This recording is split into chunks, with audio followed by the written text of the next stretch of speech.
Hello everyone, my name is Jennifer Stay. This is Coloring Bliss, and today I want to share with you some fun art that I've been doing for myself, for my own therapeutic purposes. Art is very therapeutic, and I find a lot of comfort in doing art, and so I've been working a lot on mandalas lately. Now, in between working on mandalas, we've been working on a top secret, very exciting project for all of you, and we hope to have released that for this week. But it turns out we need another week to get all the details perfect for you. So make sure you've subscribed, you hit the notification bell, you like this video, and you follow us over at coloringbliss.com as a free member, and you will get notified the minute that very big, very exciting project goes live. So lately I've been feeling a real draw towards doing art on actual paper, not digital art. I just really want the feeling of paper in my hands with pencils and ink and erasers. I've just really been craving that. And as a therapeutic tool, one of my favorite things to draw when I'm feeling this way is a mandala. They are just so satisfying. They're very methodical and very repetitive, so it gives your brain time to relax and calm down. It's a great way to practice different things. Like, for instance, in this mandala, I wanted to practice coloring gems, and so I have a lot of opportunities to color gems on this particular mandala. So like I said, I've been feeling more pain lately, and I've been feeling kind of more down lately, and so I wanted to do more therapeutic type art. So I wanted to show you a few of them.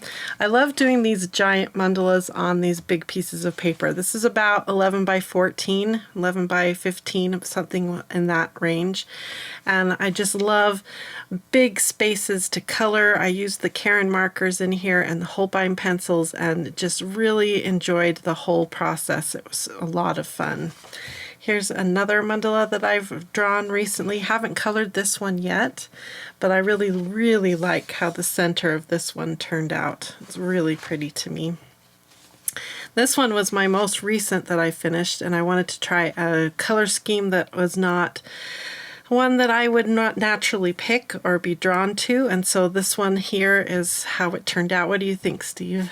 Yeah, I love that one. Yeah, this one's one of my favorites too, and I think I colored it with alcohol markers and a little bit of gel pen. I was going to say, I thought I saw some flash there. Yeah, when you move it in the light, you got the flash. It was fun to kind of find a gel pen in all my stashes that would match this green.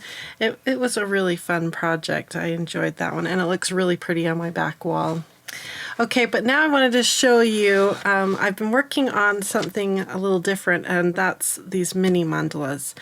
It's something that I've seen other artists do, and now that I've started doing them, I'm seeing them everywhere, like in the Zentangle groups. A lot of people do mini mandalas, and they're really fun because instead of having this much space to have to fill up with line work and drawing and ideas, you just do a little tiny mandala, and it gives you a moment to enjoy the process and not have to do this big piece of art. So I've been doing these little mandalas, and I really enjoy them. Look how fun they are. I try to do them a little bit different each time. And these are words that I was listening to some inspirational talks, and these were words that were jumping out at me as I was drawing these mandalas. That one's not quite a mandala. It's more of an off-centered mandala, but we'll call it a mini mandala too. And so not too long ago when I was drawing these mini mandalas, I recorded some of it for you so you could see how I do these mini mandalas. This particular page here is done on an 11 by 17 paper, and I took and broke it down into 16 different squares. They're about 3.5 inches, and that gave me 5 spots for mini mandalas. And I love how this page turned out. It looks great on the back wall. I thought about coloring it, and then I think it's just really pretty the way it is, just in black and white. What do you think? Comment below. Do I need to color this page and fill it with some pretty, wouldn't it be fun to do like one, maybe an analogous color scheme across the whole thing so it's very serene and pretty? Or maybe do like an ombre effect, like from one top corner down to the other corner. You know? Ooh, that would be cool. So the whole thing has a color scheme, but Yeah, they're that kind of- individual. it's like, yeah, that gradiates. That would be really cool. So comment below your ideas if I were to color this mandala. So favorite tools when I'm drawing mandalas in case you'd like to try, and all of these are really easy to get your hands on. This ruler right here by Westcott, it's Westcott, and I'll have Steve put links to these products, so if you want to pick them up and try making your own mandalas, you can.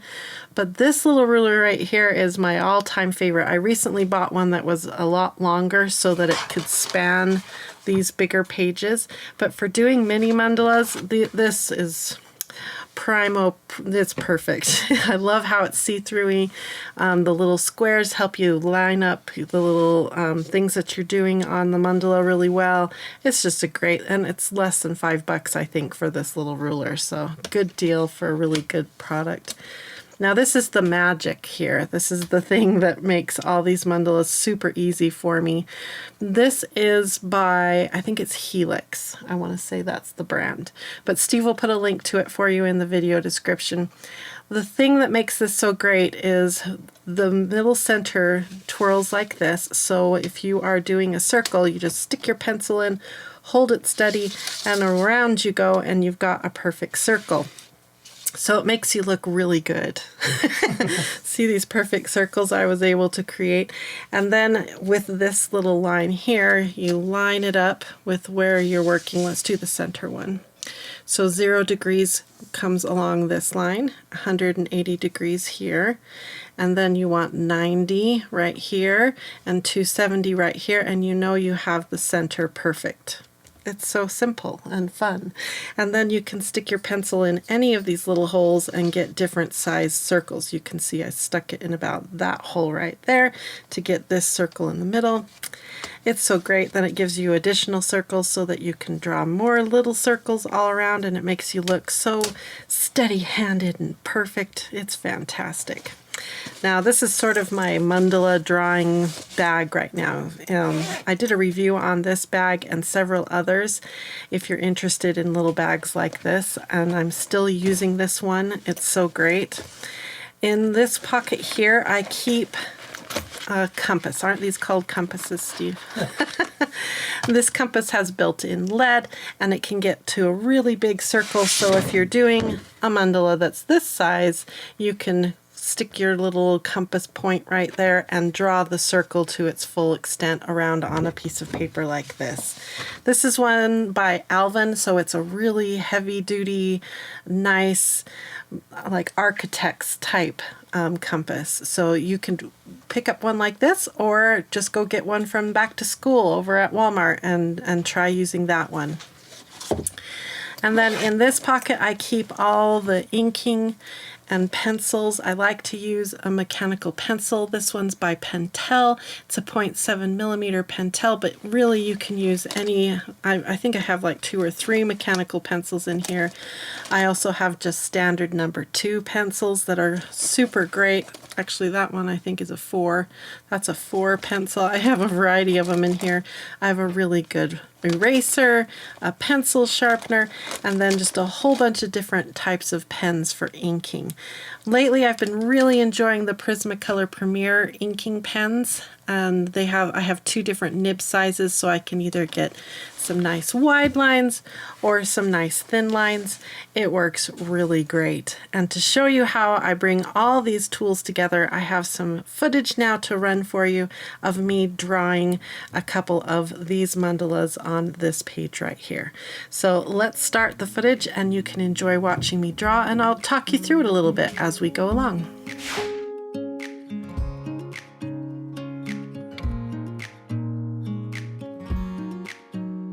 Drawing mandalas, there's a lot of repetition, and it can give you a little anxiety if you are trying to get each shape exactly right. So my recommendation is to use that pencil to create your mandala before you dive in with your inking pen. And you're seeing me here with the inking pen tracing over my penciled lines. It helps you stay consistent and keep everything as smooth looking as possible. And then you just erase your lines, and nobody knows that you maybe you went off a little stray on that particular shape. But if you look really close at my mandalas, you'll see that there's just tons of little mistakes. But the magic of a mandala is, as all those little things come together that you are drawing, your eye just sees the mandala in its whole, in its entirety. And then later, if you keep studying the mandala, you'll start seeing all the little mistakes.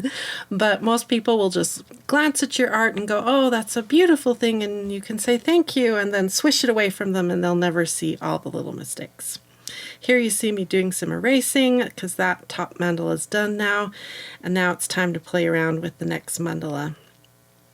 Here you're watching me use the compass tool by Helix, and I'm using it to create some sort of half circle shapes around the whole mandala. And again, using that pencil and your tools wisely will make you look like a professional artist. It's really great.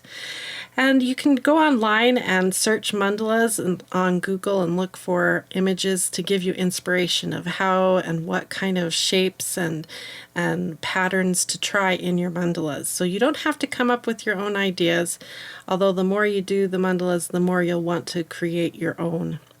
I love this shape, this flower type shape, and I think it's so soothing, but curved lines tend to be very feminine, and I'm very drawn to curved lines, circles, ovals, all those good shapes. I love them.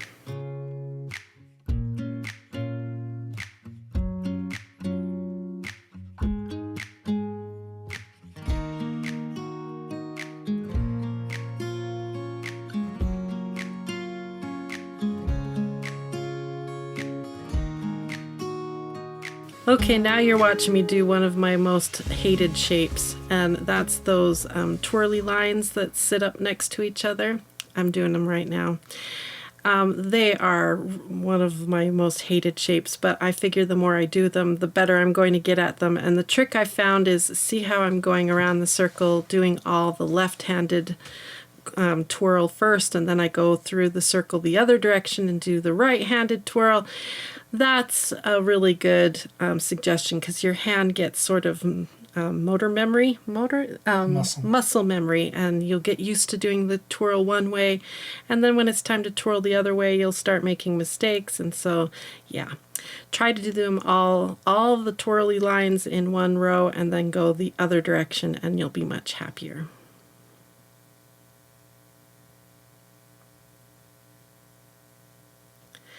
All right, now we're inking those twirly lines.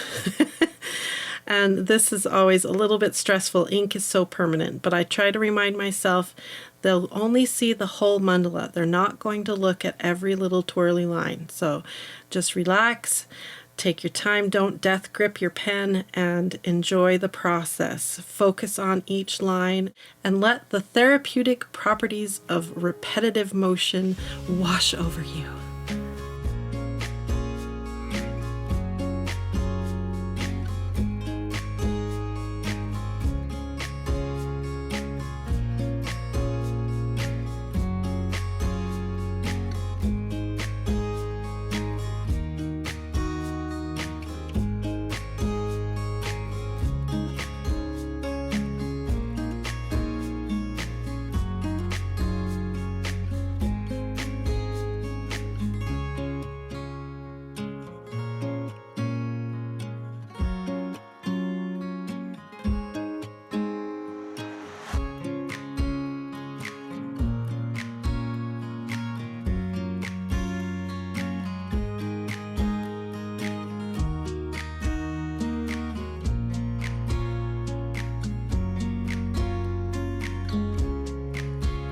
Okay, I wanted to make a note here that when it's time to erase your inked lines, make sure those ink lines are dry, like super dry. So if you need to walk away for a minute to let those ink lines really settle into the fibers of the paper, then do it, because I have smeared many an ink line with that eraser.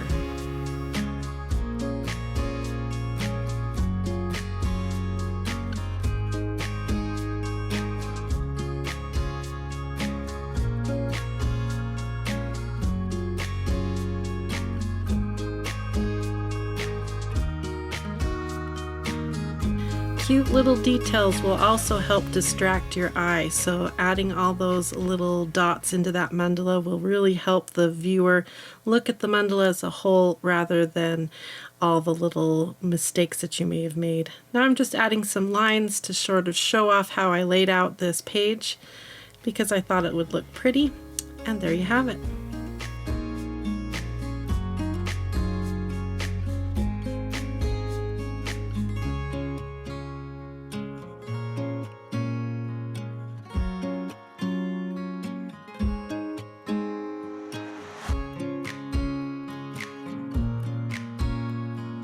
Well, I hope you enjoyed watching me create this mandala here. I think it was primarily this one that you saw me drawing. So I hope you enjoyed that process, and maybe it'll inspire you to do some mandala art for art therapy. I think it's super beneficial. It really gives me a lot of joy, and I find that I am much more relaxed and happy by the time my piece of art is finished. And that's what it's all about, right? Making ourselves be joyful, and the people who see our art can hopefully feel that joy coming from the piece that we have created. So thank you so much for watching. Again, make sure you've subscribed and you've come over to Coloring Bliss and at least become a free member, because we have some big things, including giveaways. They're coming your way, so make sure you're following us and you won't miss out on the upcoming big event. Thanks again, everyone, and I hope you have a wonderful, colorful, blissful day. Bye-bye.